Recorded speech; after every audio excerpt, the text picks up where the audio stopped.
آپ لوگوں کو یہ بات کیوں نہیں سمجھ آ رہی کہ وقت نکلتا جا رہا ہے؟ اللہ کی رحمت ہمیں بار بار موقع دے رہی ہے، اللہ کی محبت بار بار ہمیں اپنی طرف بلا رہی ہے۔ فَأَيْنَ تَذْهَبُونَ جیسی آیت بھی ہمارے دل کو ہٹ نہیں کر رہی۔ اللہ کہہ رہا ہے کدھر جا رہے ہو؟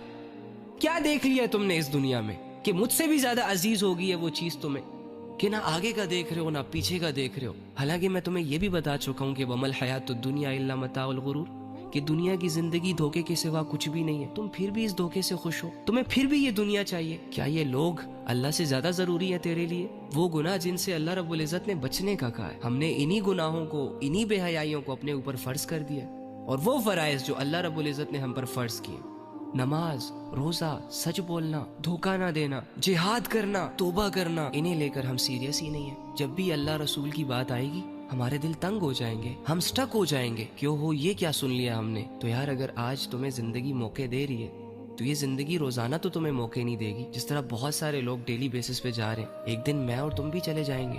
جس طرح لوگ سب کچھ چھوڑ کے جا رہے ہیں، اس طرح میں نے اور تم نے بھی سب کچھ چھوڑ دینا ہے۔ جس طرح لوگ دعوے، وعدے، قسمیں، پتہ نہیں کیا سے کیا کر کر خالی ہاتھ چلے جاتے ہیں، ہم بھی چلے جائیں گے۔ ان حقیقتوں سے آنکھیں بند کر لینے سے کوئی فائدہ نہیں ہونے والا۔ حقیقتوں کو ایکسیپٹ کریں اور اپنے آپ کو بدلنے کی کوشش کریں۔